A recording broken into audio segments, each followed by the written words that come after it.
Já estamos de volta e depois do rápido intervalo vamos falar da Série B do Campeonato Brasileiro, né? Com as notícias mais atuais envolvendo o CRB e CSA, que são os nossos representantes na competição. Os dois já jogaram nesta rodada, que é a penúltima da Série B, a rodada 37. O CRB ficou num 0-0 jogando lá no interior de Santa Catarina contra o Brusque. E o CSA, jogando aqui em Maceió, venceu o Vila Nova pelo placar de 1-0, com mais um gol do atacante Rodrigo Rodrigues. Ele que tem sido o jogador mais importante do CSA nesta reta final de competição, por estar fazendo os gols que o CSA precisa. Contra a Ponte Preta foi assim e também no jogo contra o Vila Nova. O CSA vem de 2 vitórias seguidas, vai acompanhar agora o encerramento dessa rodada 37 para cumprir seu último jogo nesta temporada pela Série B, que é na rodada 38, contra o líder e campeão da competição, Cruzeiro, lá em Belo Horizonte. Vai ser um jogo importante para o CSA, que precisa da vitória.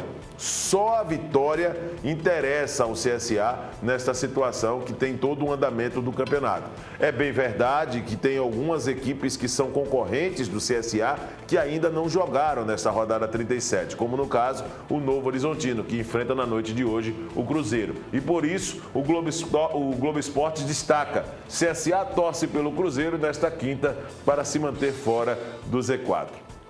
E como o mundo dá voltas, né?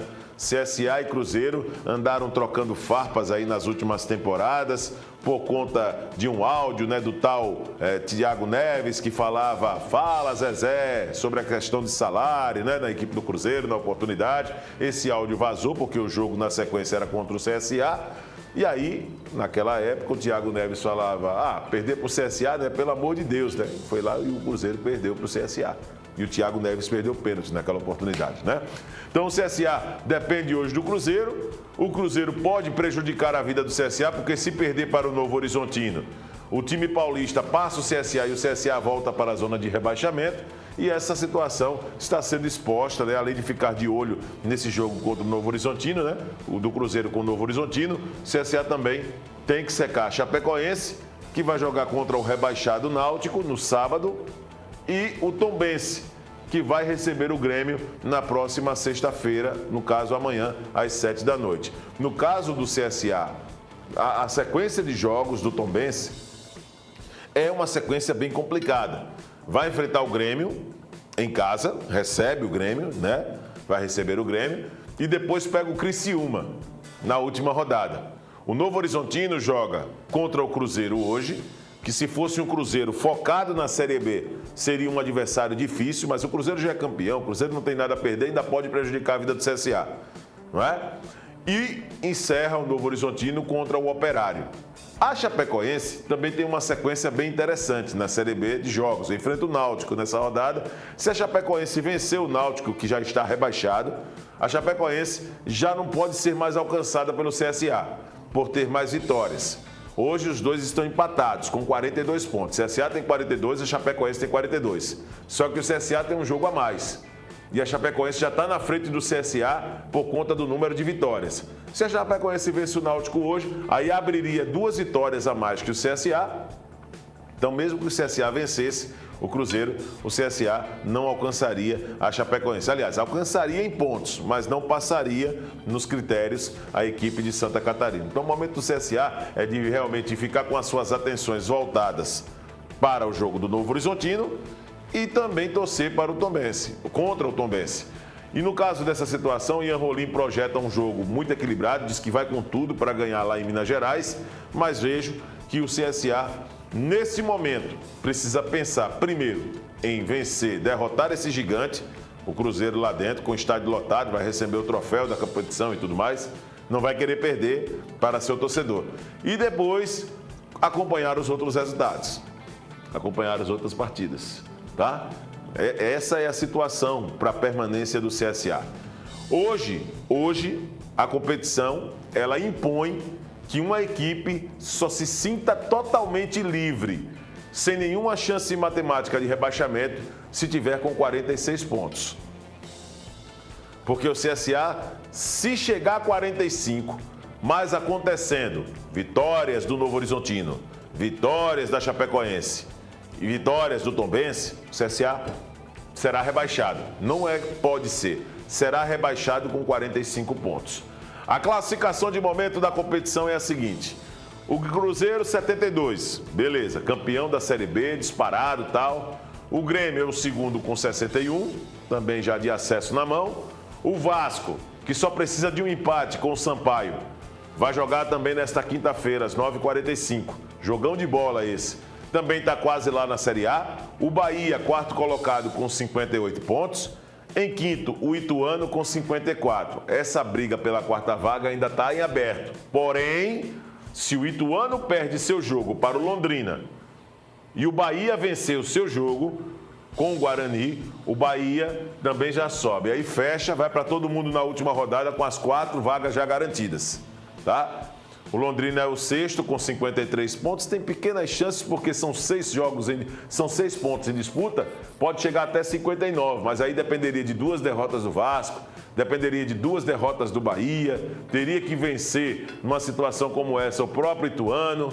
Então, assim, a vida do Londrina está bem complicada. O Sport também se complicou na competição com 53 pontos, recebe o Operário, que já está rebaixado. Pode vencer, mas aí teria que também entrar na mesma dependência de resultados aí dos outros adversários. O Sampaio Corrêa com 52, também ficou no quase. Em nono, o Criciúma com 52 e em décimo, fechando aí esse top 10, o CRB com 50 pontos. Em 11º, o Guarani com 47. É preciso destacar que essa posição do Guarani, pelo que o Guarani viveu na Série B, é uma situação de méritos do técnico Moza Santos, uma arrancada impressionante do Guarani, que já ficou na zona de rebaixamento com a Ponte Preta. Você lembra aqui nos programas que já falávamos aqui, alguns programas anteriores, tanto o Guarani como o Ponte Preta, os dois estavam na zona de rebaixamento. E nós brincávamos, poxa, o futebol de Campinas aí na zona de rebaixamento, será que Campinas não vai ter mais nenhum representante na Série B? Os dois alcançaram vitórias desta segunda fase e chegaram à permanência na competição. Tanto o Guarani como o Ponte, a Ponte Preta eu diria que já está mantida pelos critérios, né? Tem 11 vitórias, então assim, não dá para dizer que a Ponte Preta está nessa briga. Tem 11 vitórias aí com 45 pontos, já está garantida realmente, porque não pode, por exemplo, nesse caso, a Ponte Preta não pode, nesse caso, ser alcançada pela equipe da Chapecoense, né? Com 11 vitórias já tem, pode até ser alcançada pela Chape, mas pelo CSA não. O CSA tem 9.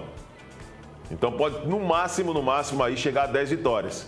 A Ponte Preta já tem 11. E o Novo Horizontino tem 10 vitórias. Pode chegar a 11, porém tem 41 pontos. Então não chega mais em 45. Então significa que a Ponte Preta já está garantida na Série B no próximo ano. Agora, Tombense, Chapecoense, CSA e Novo Horizontino, esses 4 estão aí disputando para sobreviver nessa competição e um deles estará na Série C no próximo ano. As cartas estão na mesa, não é?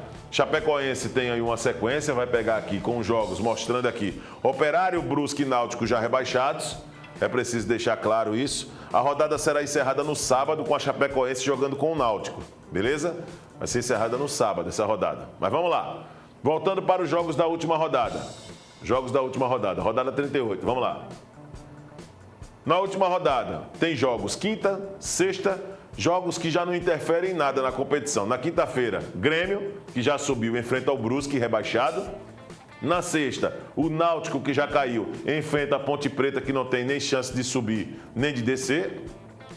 E aí os demais jogos no domingo, às 6h30, tá? Dia 6 de novembro. CRB e Bahia no estádio Rei Pelé. Criciúma e Tombense. Ituano e Vasco. Operário e Novo Horizontino. Sampaio Corrêa e Londrina. Cruzeiro e CSA no Mineirão. E Vila Nova e Sport. Todos os jogos no mesmo horário. Apenas 2 partidas que não interferem em nada, né, na questão da ordem em si da competição, pode mudar uma posição ou outra, mas não vai interferir no acesso ou no descenso. Então, a Série B está chegando ao fim. É claro que tem toda uma sequência de rodada 37, onde que neste momento, com 46 pontos, um time está livre. Com 45 pode cair, exceto a Ponte Preta nesse caso, que tem aí 11 vitórias na competição. Os demais, todos buscam seu espaço e podem terminar a competição até com 45 pontos, mas rebaixados para a Série C, como é o caso do CSA. E como isso pode acontecer, Viderlan? Me explica de novo. Vamos lá. CSA tem 45 pontos, tem 42. Vencendo o Cruzeiro vai a 45. Mas não adiantará de nada. Se o Novo Horizontino vencer o Cruzeiro hoje e vencer o Operário na última rodada, o Novo Horizontino já fica na frente do CSA 1 ponto. Ficaria 1 ponto na frente do CSA. Se o Tombense empata um jogo e perde o outro, o CSA passa o Tombense pelos critérios saldo de gols. Então ficaria o Tombense com 45, o CSA com 45, mas o melhor aproveitamento do CSA faria o CSA escapar desse rebaixamento para a Série C. Tá? E no caso da Chapecoense, uma simples vitória com o Náutico já garante a Chapecoense por conta também do critério número de vitórias, que já não seria assim para o CSA algo a ser alcançado na competição. É o raio-x da Série B do Campeonato Brasileiro. No caso do CRB, o Marroquim, presidente do clube, falou sobre o mercado e ainda projeta o número de atletas para o início da temporada. É uma reta final em que o CRB já pensa em 2023. Tem muitos jogadores que vão permanecer e outros que a diretoria vai tentar, no processo de negociação, a permanência e outros serão liberados. O Mário Marroquim revelou que a diretoria já tem um número aproximado de jogadores para iniciar a pré-temporada. Trazendo aqui a sequência da matéria, por favor. Vamos lá. Existe uma média de 50 jogadores sendo avaliados pelo nosso departamento de futebol. No entanto, o futebol é muito dinâmico e no meio de uma negociação vários fatores acontecem. Um clube entra na frente e leva o jogador, às vezes a questão salarial emperra e trava. Quando você menos espera uma determinada contratação que você achava que não daria certo, acaba dando e por aí vai. São as oscilações do futebol, que mostra que não existe uma conta exata no futebol, né? Não existe uma conta exata. Jogadores que o CRB tem contrato para 2023. Vamos lá. Diogo Silva, grande goleiro, o CRB já tem no elenco garantido. Lateral esquerdo, Guilherme Romão, é um lateral esquerdo bom, também para a próxima temporada. Zagueiros, Gum e Matheus Mega, o Gum xerifão dessa defesa do CRB, né? O Matheus Mega mais jovem, né? Garoto, que está aí tentando seu espaço entre os titulares. Os volantes, Jean Patrick e Jalisson. Jean Patrick, que jogou na temporada, né, no início da temporada e foi emprestado, retorna aí o CRB. O David Brau, meio-campista, bom jogador, vindo das categorias de base. E os atacantes, Richard, Marcinho, Emerson Negueba, Anselmo Ramon e Nicolas Careca, que também foi emprestado no decorrer dessa Série B. Mas o CRB já tem uma base aí de atletas que já são, assim, confirmados para 2023 no início de temporada. Então vejo que já tem uma equipe assim, uma base bem interessante para a disputa da competição. Falta um lateral direito, falta mais alguns zagueiros e tal. Vai contratar, meia. Mas o que eu quero dizer é que já tem atletas de contrato amarrado que vão permanecer no clube no próximo ano. Então isso é muito bom sobre essa situação. Outra informação sobre o CRB é sobre o Jean Carlos, que para mim é um dos grandes nomes do Náutico, que foi rebaixado como lanterna, né, da Série B, né? Hoje é o lanterna da competição, mas o Jean Carlos, ele tem uma qualidade muito boa. E o CRB monitorou, né, entrou no radar do CRB, mas segundo o presidente do clube, a negociação não avançou. O que realmente ficaria um CRB bem mais fortalecido, acredito, com o Jean Carlos, pela qualidade que esse jogador exerce. Então são essas as informações nessa situação de momento da Série B, dando uma passada também nos sites para deixar você atualizado com aquilo que envolve CSA e o CRB nesta penúltima rodada da Série B e projetando a última rodada da competição, com possibilidades de acesso e também de queda para a Série C no próximo ano. Vou me despedindo, deixando um grande abraço. Vamos encerrar o programa de hoje com os gols da vitória do Inter sobre o Ceará pela Série A. Vamos encerrar dessa forma então. Amanhã eu te espero às 11 para mais um Canal Esportes.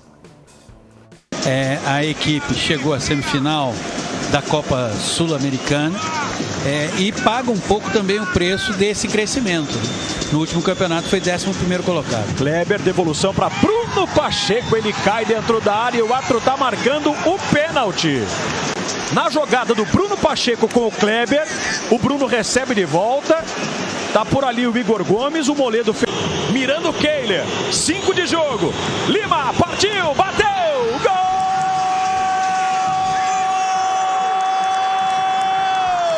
O Keiler se estica e deixa o Ceará para lá de confiante, outra vez atacando, bola movimentada pelo Giovani. Giovani deu um tapinha mais à frente para o Vina, soltou na esquerda, lá vem a bomba! De defesa, para o seu campo de defesa, bola lá na área. Luiz Otávio tirou. Depena, que defesa do João Ricardo. Com a sobra o uruguaio, ó. Apenas uma leve ajeitada. Ele tem conversado muito justamente com a defesa, pedindo para ela sair, para o Ceará ir um pouquinho mais para frente. Mas na chegada aqui ao estádio, ele disse, vai lá, Jader. Bateu Vina, Keiler defendeu. Edenilson, olha que bola para o René. Fechou o Lima. Girou, Alan Patrick devolveu para o René, Gabriel, Alan Patrick espalma João Ricardo. A gente fica devendo a informação do gol e já confirma, vem aí a bola para dentro da área, desvia Pedro Henrique. Depena, vai para a linha de fundo, o caminho está aberto, ele cruza por baixo, o Moledo errou, Edenilson! Edenilson para o Internacional! Era uma pressão grande, era um sufoco que... Então são duas as mexidas, levantamento lá para dentro da área, Moledo sozinho, pegou o rebote, outra vez ele carimba. A sobra de Everton, tome cruzamento, tome pressão, bola desviada, João Ricardo bota para a linha de fundo. Chamou rapidinho ali o Ramon abate o Bel. Olha lá, ó, a imagem que está sendo mostrada. Depois de ontem, que um pênalti a favor do Santos e outro a favor do Flamengo não foram marcados. Alan Patrick partiu para a bola, correu, bateu, gol! Mais alta. Zé Roberto buscou a tabela, não aconteceu, ainda assim volta, briga ali embaixo, Vina num carrinho. E agora para segurar o time do Inter eu quero ver, hein? 4 do Ceará, 3 do Inter, Tyson foi levando, deu um tapinha na frente, pintou a chance, vem a bomba, João!